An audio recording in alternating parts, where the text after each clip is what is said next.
This is how the birth of Jesus the Messiah came about.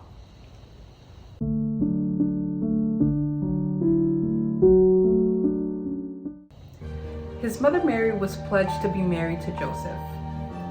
But before they came together, she was found to be pregnant through the Holy Spirit. Because Joseph, her husband, was faithful to the law and yet did not want to expose her to public disgrace, he had in mind to divorce her quietly. But after he had considered this, an angel of the Lord appeared to him in a dream and said, "Joseph, son of David, do not be afraid to take Mary home as your wife, because what is conceived in her is from the Holy Spirit.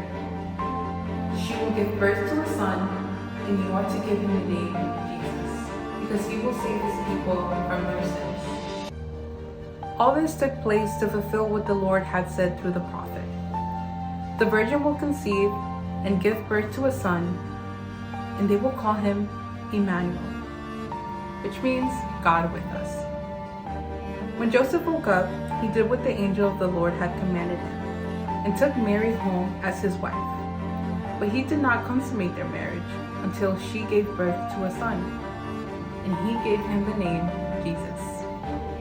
After Jesus was born in Bethlehem in Judea, during the time of King Herod, Magi from the east came to Jerusalem and asked, "Where is the one who has been born King of the Jews? We saw his star when it rose and have come to worship him." When King Herod heard this, he was disturbed, and all Jerusalem with him. When he had called together all the people's chief priests and teachers of the law, he asked them where the Messiah was to be born. "In Bethlehem in Judea," they replied, "for this is what the prophet has written. But you, Bethlehem, in the land of Judah, are by no means least among the rulers of Judah, for out of you will come a ruler who will shepherd my people of Israel." Then Herod called the Magi secretly and found out from them the exact time the star had appeared. He sent them to Bethlehem and said, "Go and search carefully for the child. As soon as you find him, report to me, so that I may go and worship him."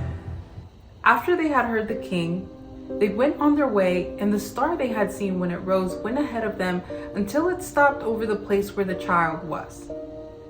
When they saw the star, they were overjoyed. On coming to the house, they saw the child with his mother Mary, and they bowed down and worshipped him. They opened their treasures and presented him with gifts of gold, frankincense, and myrrh. And having been warned in a dream not to go back to Herod, they returned to their country by another route. When they had gone, an angel of the Lord appeared to Joseph in a dream.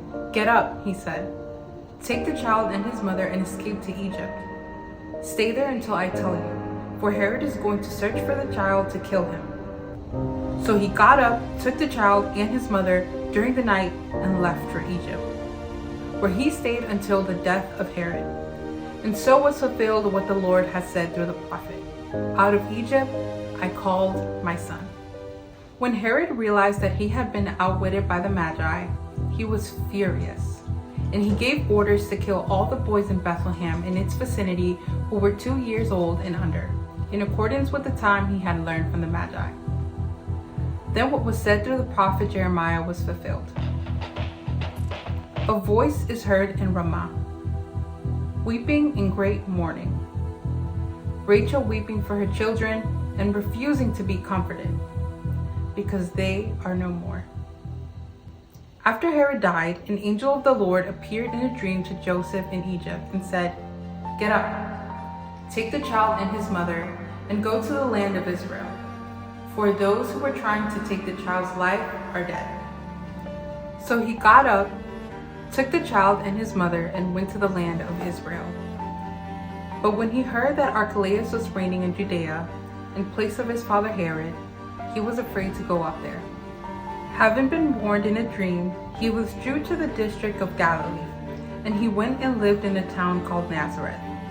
So was fulfilled what was said through the prophets, that he would be called a Nazarene. What a story, right? We're in the Christmas season, and what better story to read and reflect on than this one?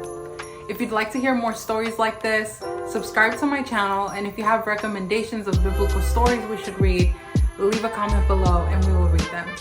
This has been Talks with Mercy, and thank you so much for joining us today.